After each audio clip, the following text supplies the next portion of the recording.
मित्रांनो आणि welcome to the metro check medical lectures. तर जसं की आपल्या सर्वांना माहिती आहे की BSc नर्सिंग आणि NM GNMची ॲडमिशन प्रोसेस महाराष्ट्रातील स्टार्ट झालेली आहे. तर आज तारीख आहे 16 ऑगस्ट 2024 आणि आजच्या दिवशी नोटीस नंबर 3 NM आणि GNM ॲडमिशनसाठी एक नवीन नोटीस आलेली आहे. तर आपण थोडक्यात जाणून घेऊ ह्या नोटीसबद्दल आणि ह्या नोटीसमध्ये काय काय इन्फॉर्मेशन दिलेली आहे.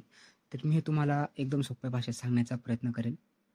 व्हिडिओ जर आवडला तर व्हिडिओला लाईक करा आणि चॅनलला सबस्क्राईब करून ठेवा आणि हा व्हिडिओ शेअर करा अशा तुमच्या मित्रांसोबत की ज्यांना यावर्षी NM आणि GNMसाठी ॲडमिशन घ्यायचं आहे. तर आपण लेट न करता व्हिडिओला स्टार्ट करू. तर नोटीस नंबर 3 NM आणि GNMसाठी आलेली आहे.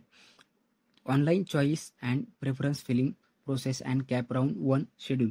म्हणजे आता ह्या नोटीसमध्ये काय दिलेलं आहे की तुमची जी चॉईस फिलिंग आहे तर चॉईस फिलिंग प्रोसेसबद्दल आणि कॅप राऊंड 1 जो आहे तर याच्याबद्दल जे शेड्यूल असेल किंवा जे टाईम टेबल असेल तर ते ह्या नोटीसमध्ये दिलेलं आहे. तर आपण थोडक्यात जाणून घेऊ याच्यामध्ये त्यांच्या डेट्स कोणत्या कोणत्या आहेत आणि प्रोसेस काय असेल. तर ॲक्टिव्हिटी आणि डेट्सच्या कॉलममध्ये जर आलो तर सर्वात पहिली ॲक्टिव्हिटी आहे display of the seat matrix for cap round 1 for NM and GNM आणि ती 16/8/2024 म्हणजे आज येणार आहे. अजूनपर्यंत आलेली नाही पण आज किंवा उद्या दुपारपर्यंत येण्याची शक्यता आहे. तर display of the seat matrix for cap round 1 म्हणजे याच्यामध्ये काय असतं. तर सीट मॅट्रिक्स म्हणजे काय. सीट मॅट्रिक्स म्हणजे NM आणि GNMचे जितके पण कॉलेजेस आहेत आणि त्या कॉलेजेसमध्ये जेवढ्या तुम्हाला सीट्स आहेत तर त्या सीटचं एक लिस्ट येणार. म्हणजे तुम्हाला त्याच्यामध्ये कळून जाणार की कुठले कुठले कॉलेजेस आहेत आणि पर्टिक्युलर कॉलेजमध्ये सीट्स किती आहेत. तर हे NM आणि GNM दोन्हीची पण जी लिस्ट आहे कॉलेजेसची आणि तिथे असणाऱ्या अवेलेबल सीट्सची तर हिची लिस्ट येणार आहे किंवा आज नाही आली तर उद्या दुपारपर्यंत येऊन जाईल. व आपण सेकंड ॲक्टिव्हिटी. तर सेकंड ॲक्टिव्हिटीमध्ये काय आहे online preference and choice filling process by eligible candidates आणि याची डेट आहे 16 ऑगस्ट ते 19 ऑगस्ट. तर आता ऑनलाईन चॉईस फिलिंग काय असते. तर जे पण कॉलेज तुम्हाला सीट मॅट्रिक्समधून निवडायचे आहेत जे पण कॉलेज तुम्हाला आवडतील तर त्याची तुम्ही प्रायोरिटी वाईज एक लिस्ट बनवा आणि ती लिस्ट तुम्हाला काय करायची की ती लिस्ट म्हणून तुम्ही चॉईस फिलिंग करू शकता. म्हणजे तुम्हाला जे पण कॉलेजेस लागतात ते कॉलेज तुम्ही लिस्ट वाईज टाकायचे आहेत. तर याची डेट आहे 16 ऑगस्ट ते 19 ऑगस्ट. तर तुम्ही आता बोलाल की हे कॉलेजची लिस्ट आम्हाला कुठे भेटेल. तर ते आपलं जे सीट मॅट्रिक्स जे आलेलं आहे तर तीच तुमची कॉलेजची लिस्ट आहे आणि तिथं पर्टिक्युलर कॉलेजचे तुम्हाला कोड पण बघायला भेटतील. तर तुम्हाला फक्त कोड सांगायचे कॅफेवाल्याला सायबर कॅफेमध्ये जाऊन तुम्ही करू शकता.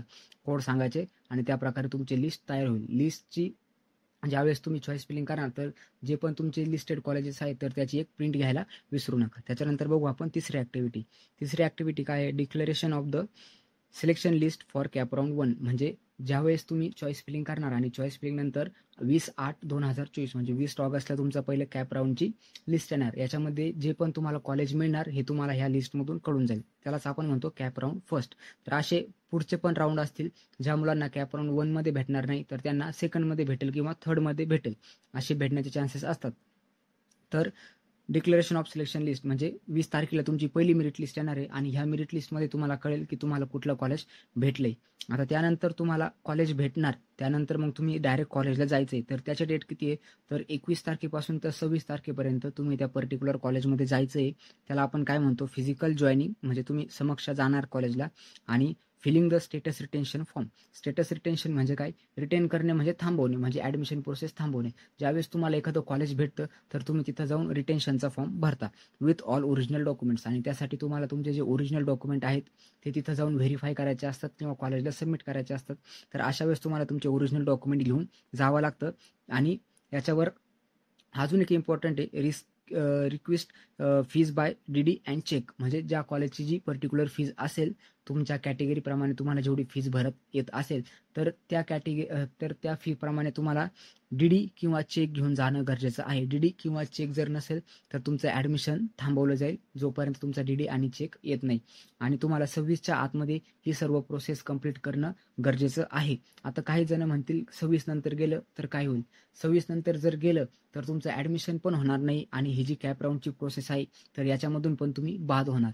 म्हणून तुम्हाला काय करायचं आहे जर तुमचा नंबर जर लागतोय ऑदर तुम्ही तिथं जाऊन ॲडमिशन घ्या किंवा कॅन्सल करा हे तुमच्या मनावर राहिलं. पण जर तुमचा जर कुठे जर नंबर लागला आणि इन केस तुम्हाला जर कॉलेज आवडलं तर तुम्ही ॲडमिशन घेऊन टाका. कॉलेज जर आवडलेलं नसेल तर तुम्ही तिथं जाऊन बेटरमेंटचा फॉर्म भरून या म्हणजे तुम्हाला नेक्स्ट राऊंडसाठी उतरता येईल. तर आता हे रिटेन्शन काय असतं आणि बेटरमेंट काय असतं तर याच्याबद्दल आपण येणाऱ्या दिवसांमध्ये अजून एक डिटेलमध्ये व्हिडिओ बनवू, ज्याच्यामध्ये मी तुम्हाला पूर्ण प्रोसेस समजून सांगेल. तर आजसाठी इम्पॉर्टंट काय होतं, आजसाठी तुम्हाला एवढंच इम्पॉर्टंट आहे की तुम्हाला आता जे सीट मॅट्रिक्स येईल, तर सीट मॅट्रिक्सप्रमाणे कॉलेज निवडायचे आहेत. कॉलेजची वेबसाईटवर जा, ऑनलाईन बघा कॉलेज कसं आहे, काय आहे, किंवा जर कोणी ओळखीचं असेल तर कॉलेजबद्दल माहिती जाणून घ्या. त्यानंतर ऑनलाईन प्रेफरन्स किंवा चॉईस फिलिंग जे असते लिस्ट बनवा आणि चॉईस फिलिंग करा. त्यानंतर कॅप राऊंडचा वाट बघा. ज्यावेळेस तुमची कॅप राऊंड येईल, कॅप राऊंडचा रिझल्ट लागेल, म्हणजे ती जी लिस्ट येईल, तर त्याच्यामध्ये तुम्हाला कळेल की तुम्हाला कुठलं कॉलेज भेटलंय. कॉलेज भेटलं तर त्या मुलांचं कॉन्ग्रॅच्युलेशन, त्यांनी ॲडमिशन घेऊन टाका. आणि ज्यांना कॉलेज नाही भेटलं त्यांनी घाबरण्याची गरज नाही. अजून पुढं राऊंड्स आहेत, त्यामध्ये तुम्हाला कॉलेज भेटून जाईल. आवडीचं कॉलेज असेल, भेटलेलं असेल तर ॲडमिशन घेऊन टाका. जर कॉलेज आवडत नसेल तर तुम्ही बेटरमेंटसाठी नेक्स्ट राऊंडसाठी अपिअर होऊ शकता. आणि खालचं एक काय आहे, the schedule for subsequent cap rounds, म्हणजे जे बाकीचे कॅप राऊंड्स आहेत तर त्याचे पण येणाऱ्या दिवसांमध्ये तुम्हाला माहिती कळवली जाईल. तर हा होता आजचा एकदम छोटा व्हिडिओ, ज्याच्यामध्ये मी एकदम सोप्या भाषेत तुम्हाला समजून सांगण्याचा प्रयत्न